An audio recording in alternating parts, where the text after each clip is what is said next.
One मेरे मेरे paper में पहला टॉपिक। ओके, मॉड्यूल 1, पहला मॉड्यूल में पहला टॉपिक है yoga as a darshana, it's place and status. ठीक है, तो ये योग दर्शन के बारे में हमें थोड़ा सा ज्ञान चाहिए। तो उसके लिए पहले हमें ये मालूम होना चाहिए, और उसमें उसके अंडर में क्या क्या टॉपिक्स दिया है। पतंजलि एज अ सूत्रकार, वो सूत्रकार के हिसाब से उन्होंने हमें ज्ञान कैसे दिया। ओके, सरल तरीके से हमारे लिए बना के दिया, जो हमें अभी भी सरल नहीं लग रहा है, लेकिन वो सरल तरीके से जो वेदास का, उपनिषद का जो ज्ञान है, वो सरल तरीके से सिस्टमैटिकली उन्होंने लिखा है। ठीक है, तो और उसमें पतंजलि एज अ सूत्रकार, और वो कौन से काल में आए थे वो, और तीसरा टॉपिक है उसका स्ट्रक्चर। स्ट्रक्चर मतलब कितने अध्याय है, कितने पाद है, और कौन से पहले पाद में क्या बोला गया है, सेकंड दूसरे पाद में क्या बोला गया है, ये सब बातें हमें इस टॉपिक में सीखना है। Okay, yoga as a darshan and its place, इसमें ये सब सीखना। तो सबसे पहले हम पहले देखते हैं कि सूत्रकार कौन है, फिर हम सूत्रकार के बारे में हम सीख सकते हैं। तो पहले ये सूत्रकार कौन है, महर्षि पतंजलि, ये है सूत्रकार। अच्छा, अब थोड़ा सा हम ये जान लेते हैं, समझने की कोशिश करते हैं कि ये कौन से गांव में जन्म हुआ इनका। अब देखिए, इनके बारे में इतना इंफॉर्मेशन किसी के पास भी नहीं है। ठीक है, तो इनके बारे में 3 अलग अलग कथाएं बताई गई हैं। ठीक है, एक कथा ऐसा है कि महर्षि काशी में ईसा पूर्व 2री शताब्दी, ये इम्पोर्टेंट है, 2री शताब्दी, ये इम्पोर्टेंट, 2री शताब्दी में इनका जन्म हुआ। कहाँ पे हुआ, गोनिया, गोनिया राज्य में हुआ था। लेकिन ये काशी में नागकूप में बस गए थे। नागकूप एक जगह है, उसमें बस गए थे। ओके, एक और कथा ये कहता है कि क्योंकि वो नागकूप में बस गए थे, एक प्रचलित एक कथा है कि उन्हें शेष नाग का अवतार बताया गया है। ये अलग अलग कथाएं अलग अलग बताती है, लेकिन उनका काल दिया गया है, इसलिए हम उसको कंसिडर कर सकते हैं। ठीक है, शेषनाग कौन है? शेषनाग आपको पता है कि आपको किसी को पता है शेषनाग कौन है? स्वर्णा जी, आपको पता है कौन है शेषनाग? नहीं, ठीक है, चलो मैं बता देती हूँ। शेषनाग जो महाविष्णु जिस शैया के ऊपर, जो नाग के ऊपर लेटते हैं ना, जो जो नाग को 1000 सिर है, मुख है, 1000 मुख है, तो उसको शेषनाग बोलते हैं। तो भगवान ने उनको एक खास मकसद से नीचे भेजा है कि सबको सब ज्ञान का पतन हो रहा है पृथ्वी में, इसीलिए वो उनको नीचे भेजा गया है। ये एक कथा है।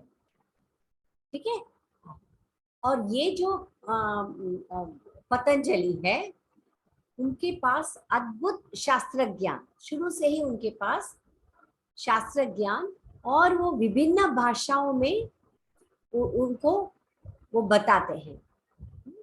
इसीलिए जैसे हम बोलते हैं ना, हजारों भाषा बोलते हैं, ऐसे इसीलिए उनको सहस्त्र जीव जिह्वा, उनके पास सहस्त्र जिह्वा है, इसीलिए वो हजारों भाषा बोलते हैं ना। इसीलिए यहाँ से पता चलता है कि हजारों जिह्वा, हजारों सिर किसका है? आदिशेष नाग का ही होता है, हजार सिर। तो इसीलिए उनको आदिशेष का अवतार बताया गया। तो कल्पना में शेषावतार के रूप में प्रसिद्धि उनको मिल गई है। इसी कारण कुछ स्थानों पर ऐसा विवरण भी मिलता है कि पतंजलि अपने, अब ये देखिए, पतंजलि महर्षि अच्छा, उनके जन्म के हिसाब से 2-3 कहानियां हैं, वो भी मैं अभी बता देती हूँ। दूसरी कथा ऐसा है कि एक ब्राह्मण है, वो रोज सुबह उठ के सूर्य को अर्घ्य देता है। अर्घ्य मतलब जल अर्पित करना, उसको अर्घ्य बोलते हैं। एक ब्राह्मण था, वो जब सूर्य को अर्घ्य दे रहे थे, आंखें तभी उनका बंद था। अर्घ्य देने के बाद जब उन्होंने आंखें देखा तो ऊपर से उनके ये मुद्रा बनाया है ना, अंजलि मुद्रा, ऐसे इसको अंजलि मुद्रा बोलते हैं। तो वहां पे एक सांप उनके अंजलि मुद्रा में गिर गया था, इसीलिए उनका नाम पतंजलि पड़ा है। तो पतन मतलब नीचे गिरना, और अंजलि मतलब वो ब्राह्मण अंजलि मुद्रा में थे। और वही ब्राह्मण ऐसा कहते हैं कि उनके गुरु बन गए, उनके ही गुरु बन गए। हाँ? वो गुरु का नाम क्या है वो हम आगे देखते हैं, ठीक है। तो तो उन्होंने सारा ज्ञान बहुत अल्प उम्र में ही, बहुत शास्त्र ज्ञान उन्होंने, जैसे कि उनका 1000 मुख है, जिह्वा है, तो बहुत सारा ज्ञान उन्होंने प्राप्त कर लिया अपने गुरु से। ओके, लेकिन जब उनकी बारी आई, वो गुरु बने और उनको ज्ञान दूसरों को बांटना था, तब उन्होंने एक शर्त रखी। ओके, वो शर्त क्या था कि 1000, उनके 1000 मुख है ना, तो जब भी मैं ज्ञान देता हूँ, एक कथा में आता है कि मुझे 1000 शिष्य चाहिए तब मैं ज्ञान दूंगा, एक कहानी में आता है। तो फिर एक दक्षिण भारत में एक जगह में, एक राज्य में उनको 1000 शिष्य मिल गए, तो उन्होंने वहां पे ज्ञान देना शुरू किया। पर उनका एक ही शर्त था कि उनके शिष्य और उनके बीच में एक पर्दा होना चाहिए। और जब वो ज्ञान दे रहे हैं, कोई भी, किसी को भी मन में संदेह नहीं आना चाहिए कि अंदर क्या चल रहा है, और पर्दा खोलना नहीं चाहिए, ऐसा उन्होंने एक शर्त रखा था। तो सब शिष्य मान गए। तो फिर बीच में एक पर्दा डाला गया और उन्होंने योग का ज्ञान, योग सूत्र का ज्ञान देना शुरू किया। अच्छा, जैसे ही योग सूत्र का ज्ञान देना शुरू किया, काफी कुछ हो गया। एक शिष्य को मन में संदेह आया कि पर्दे के पीछे क्या हो रहा है और गुरुजी क्या कर रहे हैं। तो उत्सुकतावश उन्होंने क्या किया, पर्दा को ऐसे हटाया। जैसे ही पर्दा हटाया, उन्होंने पहले ही बोला था कि पर्दा नहीं हटाना तो पूरा ज्ञान जल जाएगा, अग्नि में जल जाएगा, नाश हो जाएगा। तो ठीक उसी तरह उनको गुस्सा आया और उनके 1000 मुख से अग्नि निकला और पूरे ज्ञान का नाश हो गया। और बाद में बहुत दुखी हो गए कि ऐसे कैसे हो गया इतना। तो पर उसमें ज्ञान पूरा नाश होने के बाद हुआ यूं कि अब हर एक क्लास में एक शरारती बच्चा तो रहता ही है, ठीक है। उसने, जैसे हम वॉशरूम ब्रेक लेते हैं ना, तो उसने बिना परमिशन लिए वहां से उठ के चला गया था, और वो वॉशरूम ब्रेक से वापस आ गया। तब उनको पता चला कि ये सब ऐसा हुआ है। पर लकीली ये हुआ कि जो एक शिष्य बचा था, उन्होंने पतंजलि के सारे ज्ञान उन्होंने सुन लिया। क्योंकि वहां पे वो नहीं था, इसीलिए वो बच गए। तो कथा में ऐसा माना जाता है कि वह शिष्य जो बचा था, उन्होंने योग सूत्र का ज्ञान बांटना शुरू किया। अब देखिए, उस शिष्य को 195 सूत्र मिले हैं, ठीक है। ऐसा भी कहा जाता है कि ये 195 सूत्र से ज्यादा भी हो सकता है, क्योंकि वो पूरा ज्ञान जल गया तो 195 में ही वो बंद हो गया, ऐसा कहा जाता है। अभी आप लोग बीए एमए जब खत्म करेंगे, आप इस टॉपिक के ऊपर शोध कर सकते हैं, फाइंड आउट कर सकते हैं कि एक्चुअली दूसरी सदी में क्या हुआ। ये भी एक रिसर्च का एक टॉपिक है। अच्छा, पीछे पढ़ाते थे और शिष्य को कड़ा निर्देश था कि पर्दे को उठाकर ना देखा जाए। ओके, इस दुस्साहस का बड़ा गंभीर परिणाम हो सकता है। एक दिन अत्यंत जिज्ञासावश एक शिष्य ने दुस्साहस कर दिया, पतंजलि को क्रोध में आके अग्नि फेंक कर पूरा नष्ट कर दिया। ओके, भाग्यवश एक शिष्य वहां पर बचकर गया, जिसके बाद में उनके द्वारा, उस शिष्य के द्वारा इन पूरा उपदेशों का आज। अब महर्षि पतंजलि, ऐसा कहा गया है कि महर्षि पतंजलि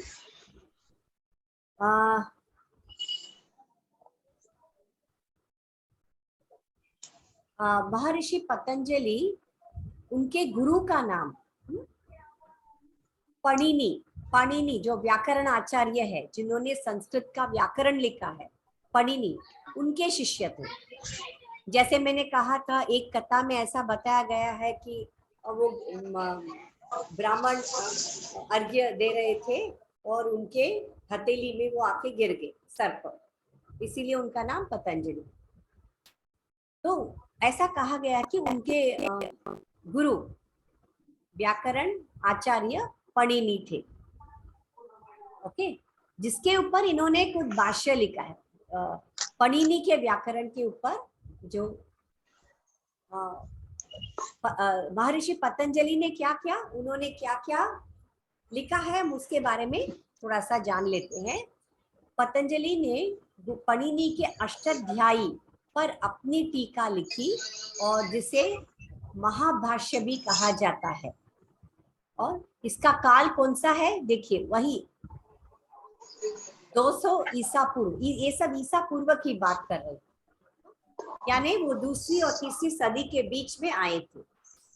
ये तीसरी सदी शुरू हो गई थी 200 पूर्व। ओके, पतंजलि ने इस ग्रंथ की रचना कर पणिनि के व्याकरण की प्रामाणिकता पर अंतिम मोहर, यानी मैंने ऑलरेडी पहले ही लेक्चर में कहा था, पहले कोई सूत्र लिखता है, फिर कोई इसके ऊपर भाष्य लिखता है, और फिर कोई आता है और उस भाष्य के ऊपर टीका भी लिखता है। ठीक उसी तरह पतंजलि मुनि ने पणिनि के अष्टाध्यायी के ऊपर टीका लिखी और उसी को आजकल सब संस्कृत ग्रामर में, संस्कृत व्याकरण में फॉलो करते हैं।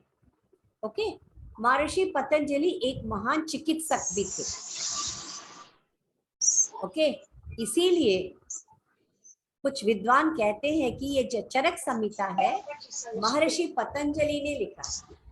चरक संहिता क्या है, वो एक आयुर्वेद की संहिता है जिसमें शरीर से हम कैसे मल को निकाल सकते हैं, शरीर से मल को कैसे निकालते हैं, हमारे जो त्रिदोषास है उसको बैलेंस कैसे करते हैं, हमारे अंदर जो 3 दोषा है ना, कफ वात पित्त, इन तीनों को बैलेंस कैसे करना है वो सब, और रोग से बाहर कैसे आना है वो सब ये चरक संहिता में लिखा गया है। तो ऐसे विद्वान मानते हैं कि ये चरक संहिता में भी इन्हीं का ही लिखा हुआ है।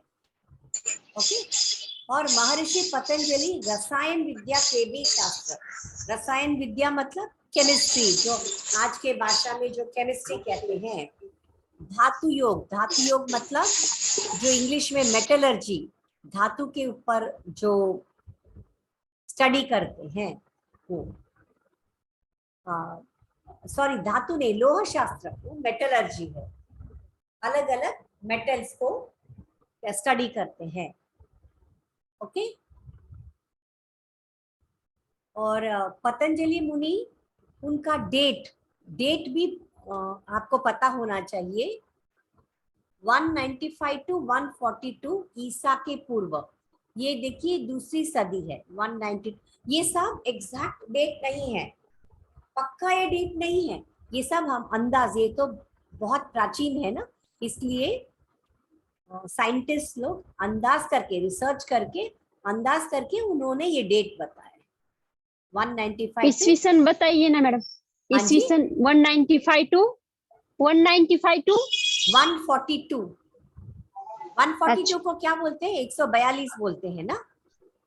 हाँ 142 और 195 को क्या बोलते हैं मुझे पता नहीं। ओके, तो 195 से लेके 142 ईसा पूर्व, इस काल में कौन से राजा, उन्होंने कैसे वो काल निकाला संशोधन करने वाले, क्योंकि राजा का नाम मिल गया पुष्यमित्र शंगु, उनके उस राजा के शासन के काल में ये आए थे, इसीलिए उनको ये डेट, उनका टाइम काल मिला है। ओके, इस शासन के काल में वो थे। ओके, अब राजा भोज ने इन्हें तन के साथ साथ मन का भी चिकित्सक कहा है। सुवर्णा मॅडम, हाँ जी, सुवर्णा मॅडम, हाँ हाँ तुला काही बोलायचं असेल त्यावेळेस चालू करा, खूप आवाज येतोय तुमच्याकडे. हाँ हो सर, हो ओके ओके। हाँ, आप कैसे बोलेंगे हम तन के साथ साथ मन का भी चिकित्सक है? क्योंकि ये राजा भोज ने खुद एक स्तुति इनके लिए किया है, उसमें वो कहते हैं ना ही ये केवल राजा भोज कहते हैं मन का चिकित्सक है, क्योंकि दूसरा ही सूत्र क्या है? योगः चित्त वृत्ति निरोधः। चित्त यानी मन, तो मन के ऊपर काबू कैसे पाना है, मन से वृत्तियों को कैसे दूर करना है, इसका मतलब है वो मन का चिकित्सक है। देखिए वो दूसरी सदी में, जैसे मैंने कहा था, कोई डॉक्टर नहीं है, कोई मनोविज्ञान नहीं है, कुछ भी नहीं था उस समय में, उन्होंने ये लिखा है। ओके, और तन का चिकित्सक क्यों लिखा? क्योंकि उन्होंने चरक संहिता लिखा है। उसमें पूरा बताया गया है कि शरीर में जितने भी मल है, मल को कैसे निकालना। ठीक है, तो पतंजलि के योग का महत्व इसलिए अधिक है क्योंकि सर्वप्रथम उन्होंने योग विद्या को सुव्यवस्थित रूप में दिया है। मैंने जैसे कहा था, वो दिव्य रूप से प्रकट हुए, जैसे हम बोलते हैं ना, इनका माता का नाम ये है, इनके पिता का नाम ये है, वैसे हम ये घर में उनका जन्म हुआ, ऐसा हम कहते हैं ना। इनके केस में ऐसा नहीं है, दिव्य रूप में उनका प्रकट हुआ इस पृथ्वी में। तो वो इसीलिए उनको नीचे भेजा गया है कि जो योग विद्या है, योग का ज्ञान बहुत ही, ज्ञान का पतन हो चुका था। लोग ऐसे ही रिचुअल्स को फॉलो करते थे। हाँ, ये वाला प्रार्थना करो आपको ये फल मिलेगा, वो प्रार्थना करो, मतलब हम कैसे भी रहो, पर हम ये स्तुति करेंगे तो हमको ये फल मिलेगा, बस यही चलता था। इसके बारे में, मोक्ष के बारे में कोई बात ही नहीं कर रहा था। तो योग का ज्ञान का पतन हो चुका था, सब बिखरा बिखरा हो चुका था। तो इन्होंने सुव्यवस्थित जो वेद में, उपनिषद में जो ज्ञान है, उनको सुव्यवस्थित मतलब सिस्टमैटिकली उन्होंने अरेंज किया है, इसीलिए उसको सूत्र कहा गया है। ओके, सूत्र का मतलब क्या है? सूत्र एक तरह से हम बोल सकते हैं, सूत्र मतलब ये थ्रेड। ठीक है, और सूत्र का एक और अर्थ पड़ता है, सूत्र का मतलब ये भी होता है कि जो बिल्कुल छोटा सा हो, शॉर्ट हो, पर उसके अंदर अर्थ पूरा रहेगा। ऐसा नहीं कि छोटा है कि अर्थ आधा है, ऐसा नहीं है, वो छोटा भी रहेगा और उसमें अर्थ भी पूरा पूरा रहेगा। तो छोटा भी बताया है, समराइज करके बताया है, और सुव्यवस्थित ठीक से कोडिफाई किया है, अरेंज करके दिया है। ओके, और पतंजलि ने क्या क्या बताया है? अष्टांग योग दूसरे अध्याय में, दूसरे पाद में, जिसको साधन पाद कहते हैं, उसमें अष्टांग योग बताया है। और उसमें अष्टांग योग में क्या क्या बताया है उन्होंने, ये बताया है कि हमारे काया से, हमारे मन से, चित्त से अशुद्धि को निकालना है और ज्ञान दीप्ति को, ज्ञान रूपी जो ज्योति है उसको हमें देखना है। ऐसा उन्हें अष्टांग योग में उन्होंने बताया। ओके, दर्शन समस्त विद्या का समावेश तो है और शरीर और मन के विज्ञान को पतंजलि ने योग सूत्र में अच्छे से व्यक्त किया है। ठीक है, इसमें रोग के बारे में कोई बात नहीं किया है, उन्होंने सिर्फ सिंपल शब्द में कहा है योग चित्त वृत्ति निरोध। जब चित्त में वृत्तियां ही नहीं रही, मतलब मन ही नहीं रहेगा, तो रोग कहाँ से होगा। उनका कहना है कि जो शरीर में जो रोग होते हैं वो सब इस चित्त की वृत्तियों की वजह से होता है। वो कैसे होता है हम बाद में देखते हैं। ठीक है, और महर्षि पतंजलि ही योग सूत्र के रचनाकार है। और किस चीज के रचनाकार है, अभी मैंने बताया था ना, चरक संहिता। और एक और चीज के रचनाकार है, वो क्या है, अष्टाध्यायी।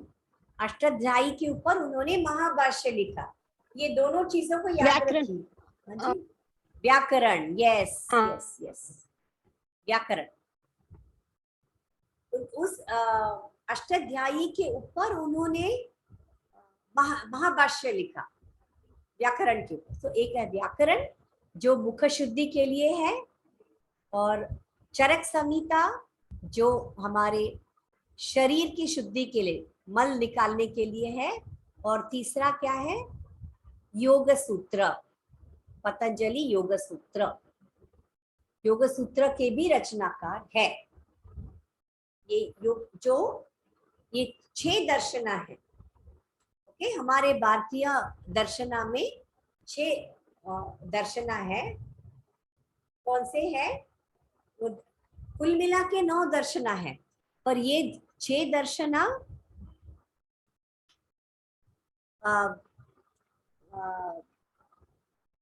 आस्तिक है। आस्तिक दर्शना 6 है। ओके, वो कौन से है, न्याय, वैशेषिक, सांख्य, सांख्य, यस, सांख्य, पूर्व मीमांसा, उत्तर मीमांसा और योग दर्शन। यस, नहीं योग हाँ। दर्शन पहले आएगा। हाँ, हाँ, और पूर्व बाद में मीमांसा, पूर्व मीमांसा और उत्तर मीमांसा। यस, पूर्व मीमांसा को मीमांसा भी कह सकते हैं, वेरी गुड। और उत्तर हाँ। मीमांसा को वेदांत भी कहते हैं। हाँ, वेदांत दर्शन तो हो। ये 6 दर्शना भारतीय शरद दर्शन है जो आस्तिक है, आस्तिक दर्शना है। और उनमें से जो योग दर्शन है उसके रचनाकार है महर्षि पतंजलि। ओके, और क्या क्या है योग सूत्र, योग दर्शन का मूल ग्रंथ है। और ये योग सूत्र में चित्त को एकाग्र करने का तरीका बताया है। चित्त को एकाग्र करने का तरीका, अब एक तरीका क्या है, ईश्वर प्रणिधानाद्वा। ईश्वर प्रणिधानाद्वा मतलब ईश्वर के सामने आत्मसमर्पण कर देना, पूरा सरेंडर हो जाना, उससे भी चित्त एकाग्र होता है। अगर आपको याद होगा तो मैंने चित्त प्रसादन के 6 उपाय बताए थे, है ना, उसमें से एक है ईश्वर प्रणिधान। ओके, ईश्वर में लीन होना। ओके, महर्षि पतंजलि के अनुसार चित्त की वृत्तियों को चंचल होने से रोकना है, यानी कि चित्त वृत्ति निरोधः। चित्त में जितनी भी वृत्तियां हैं उसको स्टॉप करना है, निरोध करना है। वो कब निरोध होगा, जब हम ये जो चित्त जो चंचल है उस चंचलता को कम करना है। ओके, उसी से एकाग्रता बढ़ती है। ओके, इसका मतलब ये है कि मन को ईश्वर में लीन करना और इधर उधर भटकने से, वस्तुओं के पीछे भागने से रोकना और ईश्वर के ऊपर लीन होना। ओके, ये योग है। पतंजलि योग दर्शन में देख, रोग का कोई उल्लेख नहीं है। आप सूत्र सीखेंगे तो ये रोग करने से, यानी ये पतंजलि का ये मेडिटेशन करने से ये रोग जाएगा, ऐसा कुछ भी नहीं है। उन्होंने सिर्फ यही कहा है, चित्त की वृत्तियों का निरोध करो। आपका जब मन ही नहीं रहेगा, फिर वृत्तियां कहाँ से आएगी, फिर रोग कहाँ से होगा। तो सिर्फ मनुष्य के क्रियात्मक विकास की बात करते हैं। अब हम किस स्तर पे हैं? जैसे 3 तरह के साधक होते हैं, वो मैं बाद में बताती हूँ। ये वापस जीवन परिचय है।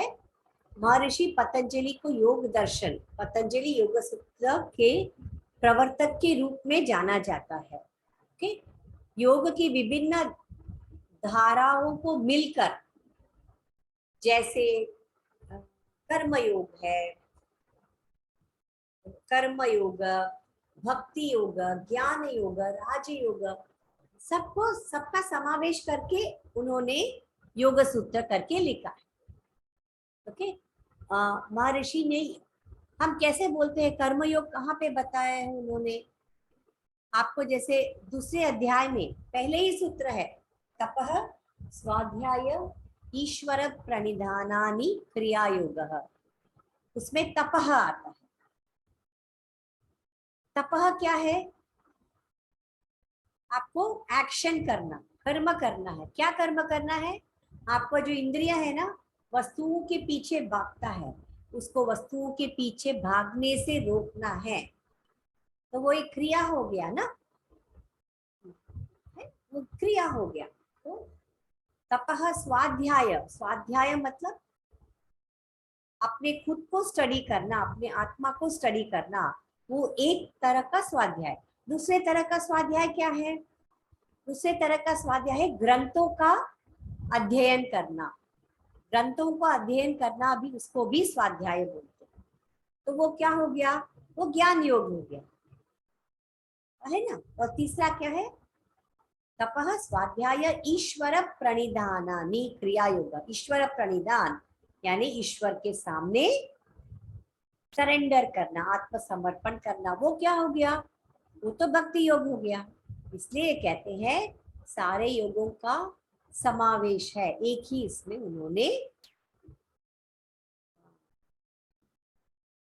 किया है। ठीक है।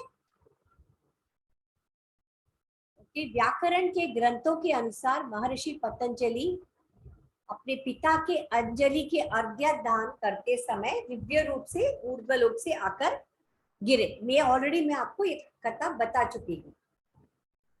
वो ब्राह्मण के अर्घ्य, सूर्य भगवान को अर्घ्य दे रहे थे, उस समय वो गिरे, इसीलिए उनका नाम पतंजलि पड़ा। ओके, इसीलिए उनका नाम पतंजलि पड़ा। ओके, अब जैसे मैंने अभी राजा भोज के बारे में अभी बताया था, उन्होंने पतंजलि महर्षि के लिए एक स्तुति लिखी थी। ठीक है, वो कौन सी स्तुति है? यही है। आपने कभी कभी योगा में प्रेयर के टाइम पे भी ये चैंटिंग किया होगा, बोला होगा। योगेन चित्तस्य पदेन वाचा मलं शरीरस्य च वैद्यकेन योपाकरोतं प्रवरं मुनीनां पतंजलिं प्राञ्जलिरानतोऽस्मि। मतलब राजा भोज ने क्या कहा? मैंने कहा ना, योगेन चित्तस्य पदेन वाचाम। ओके, पदेन वाचाम, हमारे वाक् को शुद्ध करने के लिए हमें, सॉरी, चित्त को प्रसादन करने के लिए हमें योग सूत्र दिए हैं। ओके, मलम शरीरस्य च वैद्यकेन, शरीर से मल निकालने के लिए उन्होंने खुद वैद्य बन गए, मतलब चरक संहिता हमें दिया है। ओके, और हमारे वाक की शुद्धि के लिए हमें व्याकरण दिया है। ऐसे पतंजलि मुनि, ऐसे उत्तम पतंजलि मुनि को मैं प्रणाम करता हूँ। ऐसे राजा भोज ऐसा कहते हैं, उन्होंने ये स्तुति निकाली, आई मीन लिखा है उनके लिए, महर्षि पतंजलि के लिए उन्होंने ये स्तुति। ओके, ये वही अर्थ है मैंने जो अभी बताया। मनुष्य की चित्त शुद्धि के लिए पतंजलि के योग सूत्र, वाणी की शुद्धि के लिए पणिनि के नाम से व्याकरण का ग्रंथ अष्टाध्यायी, और शरीर की शुद्धि के लिए चरक के नाम से चरक संहिता। ये 3 महान ग्रंथों के ये रचनाकार है। ओके, इनमें से व्याकरण महाभाष्य सबसे बड़ा ग्रंथ है। ओके, ये ग्रंथ ऐसा है जो मतलब बहुत ही बड़ा ग्रंथ है। उसके अध्ययन करके उसका ऊपर महाभाष्य उन्होंने लिखा।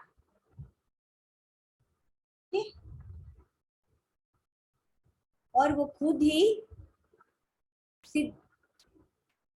सिद्धि प्राप्त करने के लिए उन्हें योग सूत्र हमें दिया है, जिन्होंने सभी पदार्थों का वास्तविक रूप से साक्षात्कार किया है।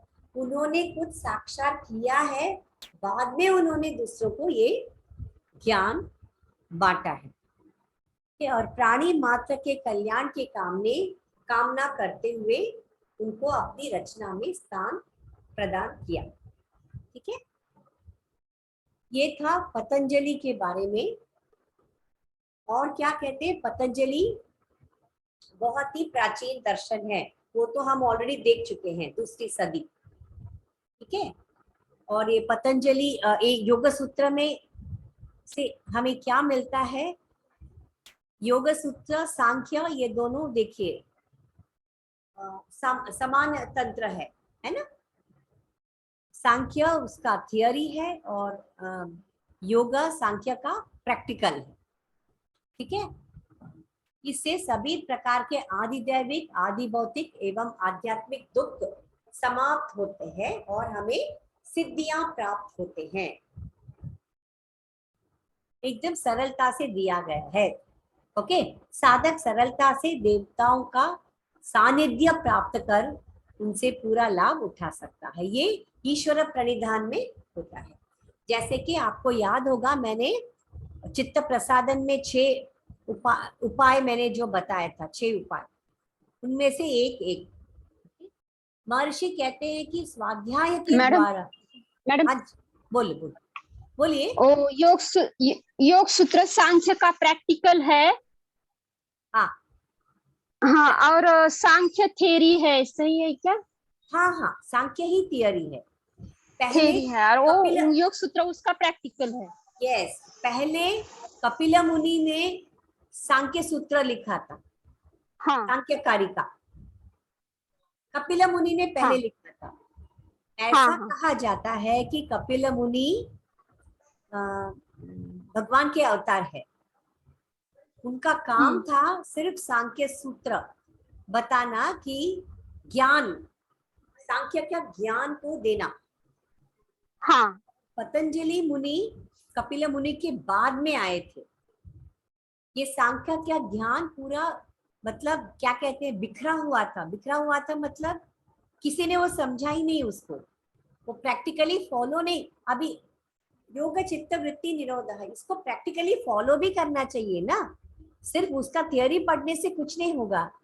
योग चित्त की वृत्तियों का निरोध कैसे करना है वो भी पता होना चाहिए।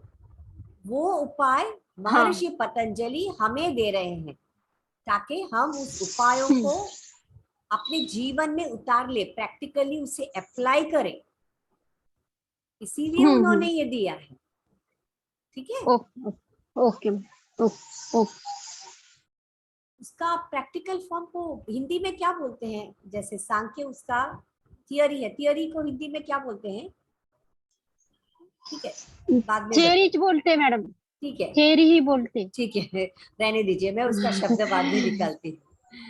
बहुत मुश्किल हो रहा है ना, मराठी हिंदी में रहते हुए भी कभी कभी शब्द नहीं नहीं, मिलना। समझ में आ जाता मैडम, हाँ, समझ में आ आ जाती जाता है भाषा। ना। हाँ, अच्छा, नहीं हो नहीं, हो। मैं बोल रही हूँ वो शब्द मिलना मुश्किल हो रहा है। हाँ हाँ, सरल शब्द है लेकिन वो मिलना हमें मुश्किल पड़ रहा है।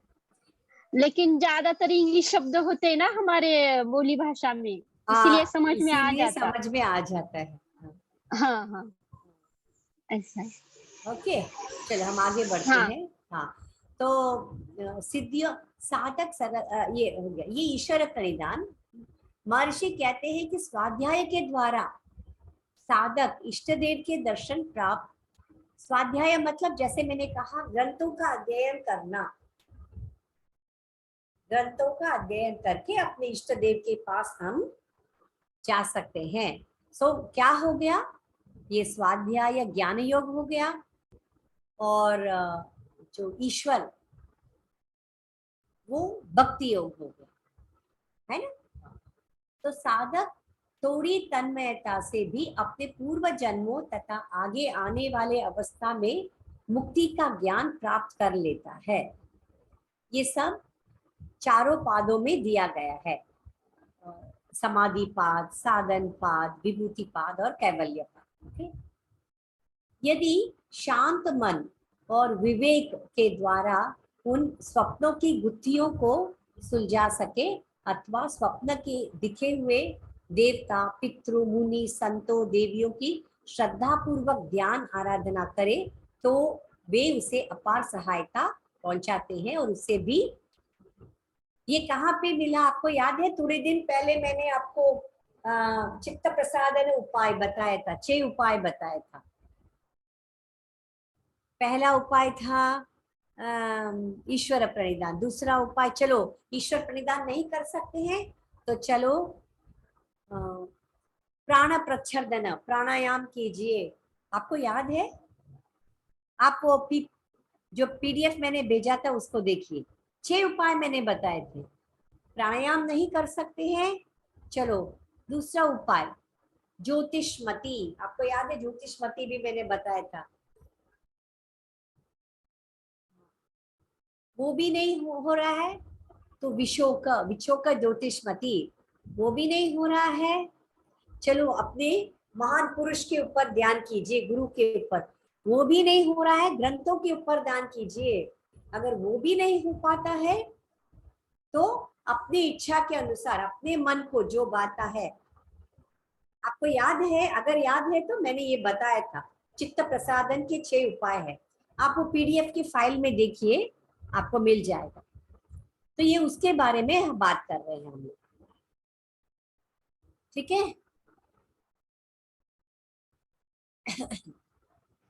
संक्षेप में महर्षि पतंजलि ने साधक को स्वरूप में स्थित होने की युक्ति बल, स्वरूप क्या है, दूसरा क्या है दूसरा सूत्र, योगः चित्तवृत्ति निरोधः, फिर उसके बाद में तथा द्रष्टु स्वरूपे अवस्थानम, तथा द्रष्टु स्वरूपे, अपने स्वरूप में रहने के लिए कहा है। अपने स्वरूप में कैसे, कब रहेंगे हम, अपने स्वरूप में तब रहेंगे जब चित्त की वृत्तियों का निरोध होगा। इसीलिए ये पूरा हमें सीखना पड़ रहा है कि चित्त की वृत्तियों का निरोध कैसे करना है, ठीक है। वो सिर्फ पतंजलि किसके लिए अवतरित हुए इस पृथ्वी में, सिर्फ लोक उपकार के लिए ही हुए हैं। उन्होंने सारों ग्रंथों का पुनर्नमन किया, जो ज्ञान बिखरे हुए थे, सिस्टमैटिक नहीं था, सब अपनी मन मर्जी से ग्रंथों का अध्ययन करते, अपने मन मर्जी से अपने हिसाब से कर, तो उसको सिस्टमैटिक किया, पुनर्नमन किया। ओके, उसके बाद में व्यास मुनि, शुकदेव गोस्वामी, गौड़पादाचार्य, शंकराचार्य, इन्होंने भी सब इसके ऊपर अपना अपना भाष्य लिखा, योग सूत्र के ऊपर भाष्य लिखा है। अच्छा, व्यास मुनि ने क्या किया है? व्यास मुनि ने योग सूत्र के ऊपर भाष्य तो लिखा ही लिखा है, उन्होंने ये भी किया है, जैसे कि योग सूत्र में आया है स्थिर सुखम आसनम, ऐसे एक सूत्र आया है। ओके, स्थिर सुखम आसनम उन्होंने ब्रह्म सूत्र में उन्होंने कैसे लिखा है? आसीन संभवान। स्थिर सुखम आसनम का ये दूसरा अर्थ है, ये दूसरे इसमें ब्रह्म सूत्र में उन्होंने ऐसा लिखा। ठीक है। और महर्षि पतंजलि क्या क्या बताते हैं? वह अष्टांग योग बताते हैं। अष्टांग योग कौन से पाद में आता है? 4 पाद है, उसमें से समाधि पाद, साधन पाद। साधन पाद में उन्होंने अष्टांग योग बताया है, और उस अष्टांग योग में सबसे पहले 2 स्टेप्स क्या है? यम और नियम। यस, यम और नियम। नियम। उसके बाद में क्या है? यम, नियम, आसन, आसन, प्राणायाम, प्रत्याहार, यस, वेरी गुड, धारणा, ध्यान और समाधि। समाधि, ये अष्टांग योग है। तो उसमें से पहला 2 है यम नियम। यम नियम आदि, आदि मतलब वो पूरा 8 अंगों के बारे में बोल रहे हैं। ओके, हाँ, वो उन्होंने ठीक तरह से बताया। और इसकी साधना अगर हम ढंग से करते हैं, जैसे इवन यम नियम के जो बताया गया है, यम, यम कौन से यम है? अहिंसा, सत्य, अस्तेय, ब्रह्मचर्य, अपरिग्रह। अपरिग्रह, यस। और नियम भी 5 बताए गए हैं। शौच, संतोष, तपः, स्वाध्याय, ईश्वर प्रणिधान। हाँ, तो ये कहते हैं कि इनमें से अगर हम 1-2 चीज भी लिए और उसके ऊपर काम किया, प्रैक्टिस किया, ये हठ योग के तरह हम ये वाला आसन करो, वो वाला प्राण ऐसे नहीं कर सकते हैं। इसमें हमें मन की शक्ति चाहिए, मन की शक्ति। एक जगह बैठना है और हमें देखना है कि इंद्रियां कहाँ भागती है, वस्तु के पीछे कैसे भागती है, उसको पकड़ के खींचना है।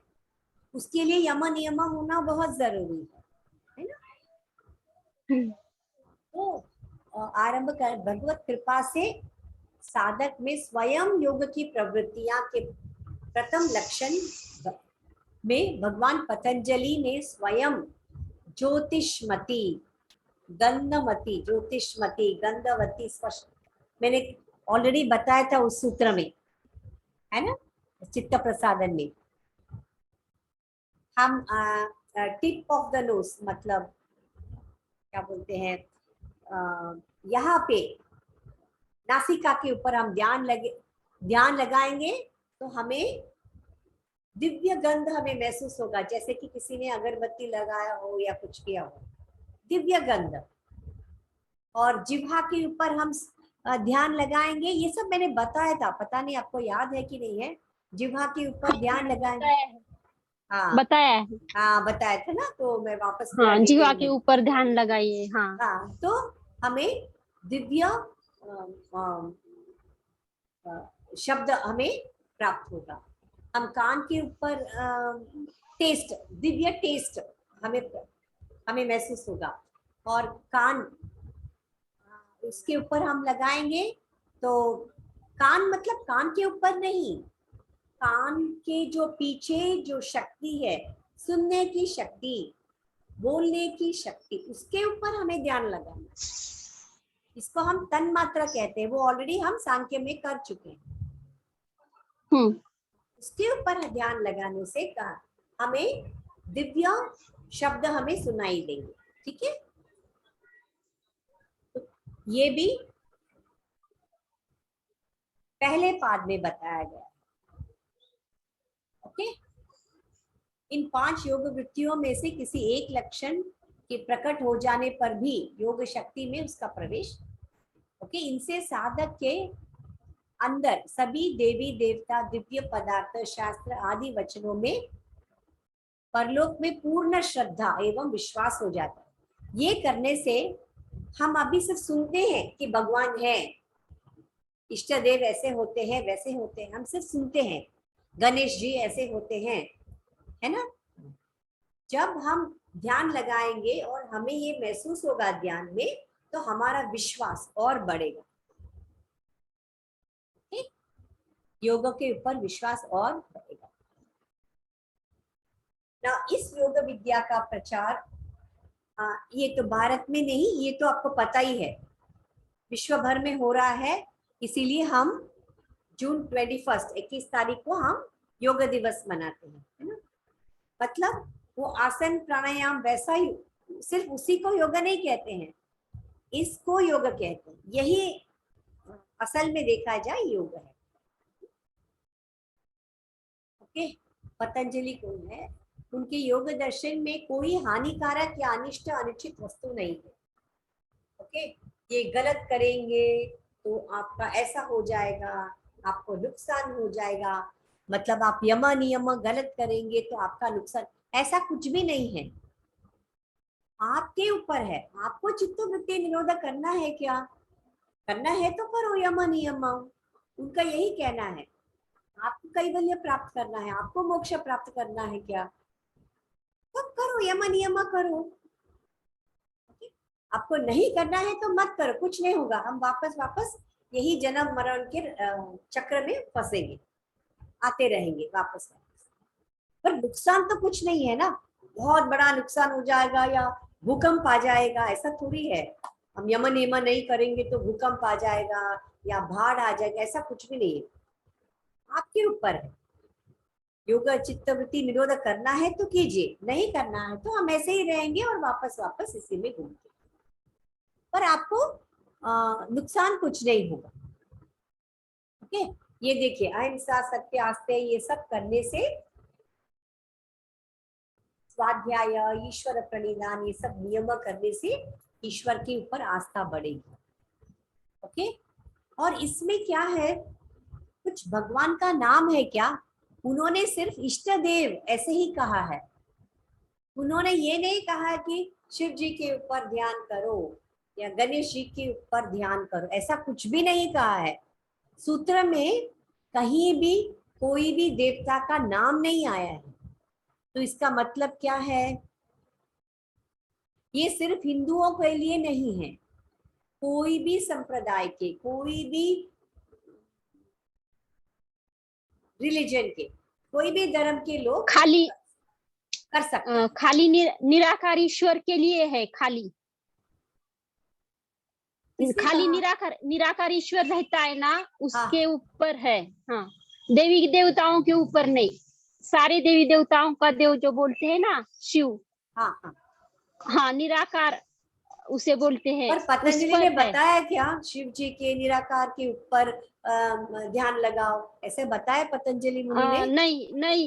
नहीं बोला। फिर किसने बताया? कहाँ से सुना आपने? आपने कहीं से तो भी सुना है? नहीं, मैं मेरे मन से बोल रही हूँ। अच्छा, मन से बोल रहे, ठीक है। नहीं, वो गलत है। हाँ। मन से बोल रहे तो गलत है।